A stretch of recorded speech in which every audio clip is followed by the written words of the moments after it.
नायब वज़ीर-ए-आज़म इसहाक़ डार ने आलमी तंजीम बराए सालिसी के क़याम से मुताल्लिक़ कन्वेंशन पर दस्तखत कर दिए हैं। नायब वज़ीर-ए-आज़म इसहाक़ डार के सिंध-ताश माहदे की एकतरफ़ा मनसूखी की मज़म्मत। नायब वज़ीर-ए-आज़म का सिंध-ताश माहदे की मनसूखी पर आलमी बरादरी से नोटिस लेने का भी मुतालबा। इसहाक़ डार ने कहा कि तारीख़ी तकरीब के इनेकाद पर चीन की हुकूमत और अवाम को मुबारकबाद देता हूँ।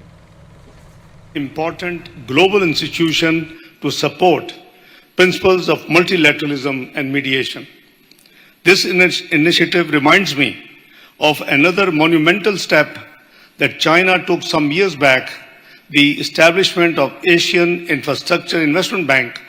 The establishment of IOMED is as exceptional a step in the world of mediation as AIIB was in the world of finance. I must also commend the choice of Hong Kong as headquarters of the newly established organization as a super connector and super value adder where East meets West.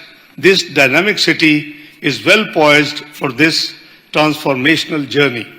Excellencies, Pakistan is proud to stand among the founding members of the IOMED.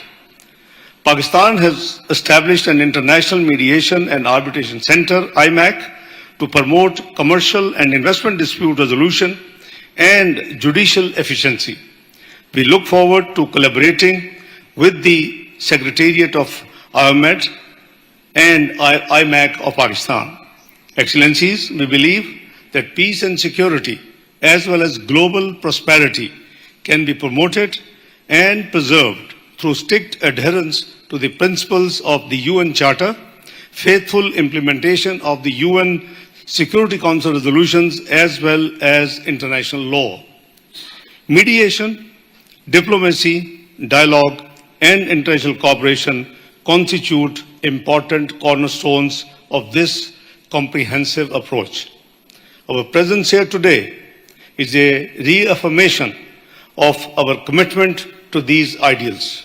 Excellencies, as I speak, a dream to save the succeeding generations from the scourge of war has never been more distant.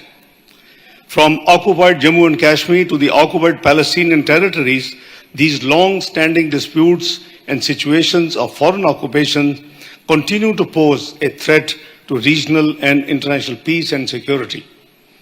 Excellencies, forces of populism, ultra-nationalism, and unilateralism are on the march. Conflict and divisive rhetoric dominate the headlines instead of dialogue and mediation.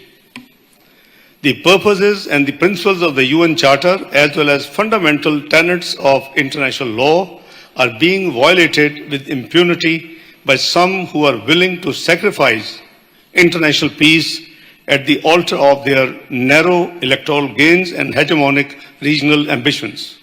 Excellencies, lastly, we have seen grave crisis due to blatant disregard for diplomacy, international law, and mediation. Our eastern neighbors' recent unprovoked and unjustified military aggression in blatant violation of international law represented a serious threat to regional and international peace and security. Excellencies, by holding the international treaties such as International Water Treaty of 1960 in abeyance,